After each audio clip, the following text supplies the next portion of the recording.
and welcome to my channel. Beside me you'll see a project car that I recently purchased. This is a 1968 Oldsmobile Cutlass S, and I thought I would do a video to do a walk around and show some of the things that need to be fixed on this car. So let's take a look. So let's start with a look at the engine. So I knew that this car came with a 455, which is what this engine is. Any of you who are Oldsmobile experts will take a look at that and say that is not an Oldsmobile engine, and you would be right. My uncle pointed this out when he came and looked at the car, and he said it is actually a Buick engine. So this is a Buick 455.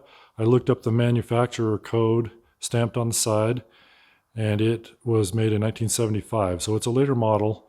The last year they made this engine was actually 1976. So because of in the early to mid 70s, all the government emission controls that were required, this engine is probably not as high performance as I would like, but it does run well. It sounds good.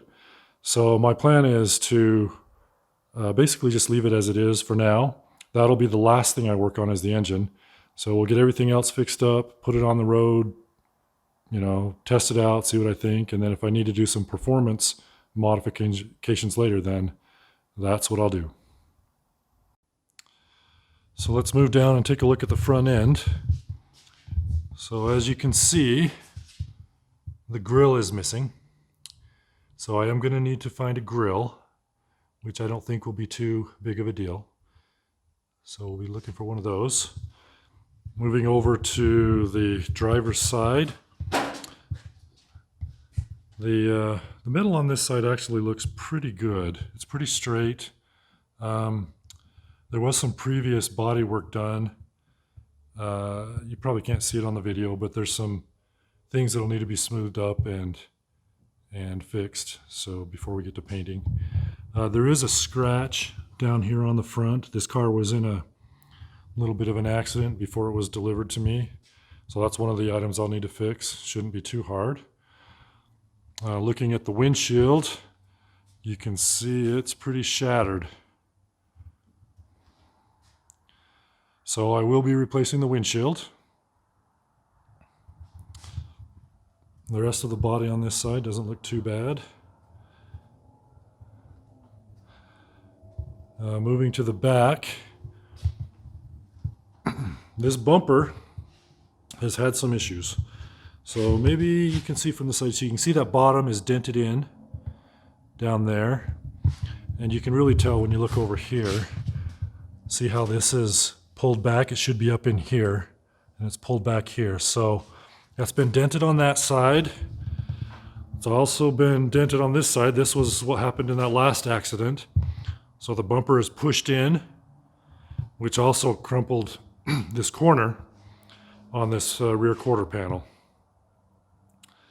So I actually already have a bumper. I found a bumper on eBay, and it's pretty straight. Just needs to be cleaned up and polished up, and then I'll replace this old bumper with that one. I'll probably end up replacing this quarter panel that's crumpled right here, and you can kind of see it's been, as part of that, it's been dented in right here as well. So I don't know. I don't know if I can fix that without actually replacing it. So I'll probably end up doing that. So looking at this, so this door, when I go to open this door, you can see that it won't open.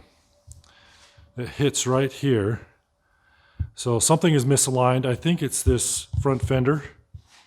It looks like it's been pushed in.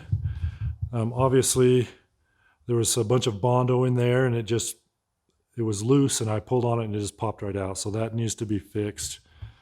The whole bumper needs to be lined up, or the whole fender.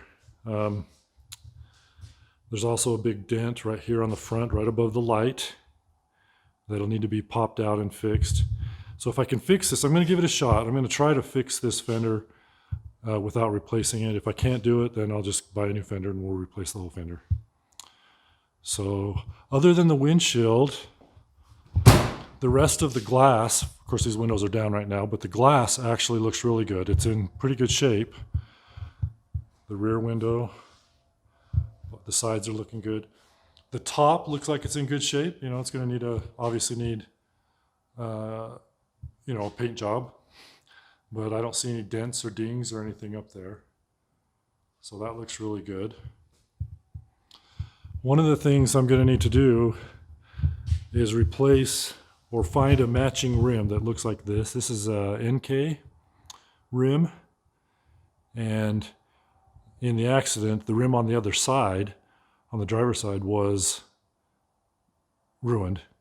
So we'll need to either replace all these rims or see if I can find a matching one, and then of course shine them up and make them look good. I may end up just replacing them all together. This is the hood. The hood actually also looks like it's in really good shape. There's a few little dings. You can see a little ding right here.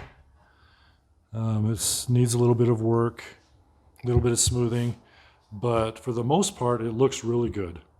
So I'm not going to have to replace that at all. Just do a little bit of work and paint it up and make it look nice. Let's take a look inside the trunk.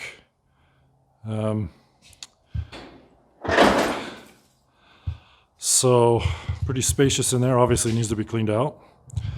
There is a problem up here.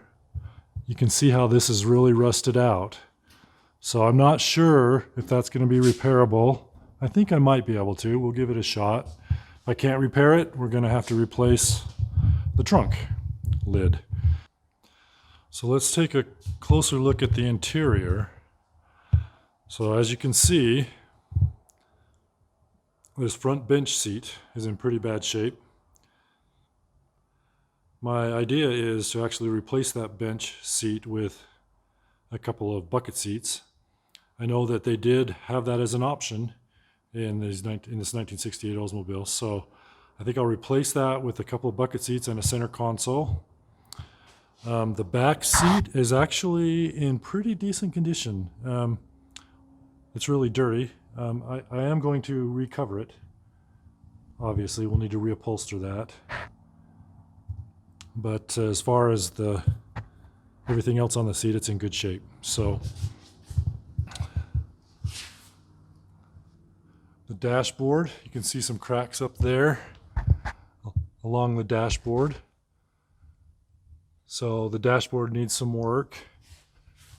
It's missing the stereo. No, there's no ashtray. At least I assume what's in that goes in that bottom position. I don't know, everything works good. I think the gauges all work. You can see the wires hanging down. We'll have to do something about that. So there you have it. This is my car, and I'm pretty excited to get working on it. Just so you know, I am an amateur. I've done a lot of mechanical work on cars. I've rebuilt a few engines and done just about everything else, but I've not done any body work to speak of or work on the interior. So this will be a learning experience for me. I'm open to tips and suggestions, so go ahead and leave some comments if you have any ideas. Any thoughts on paint colors or interior colors, I'd be glad to hear what you think. So if you're interested in following my progress on this car, please subscribe to my channel and check back often.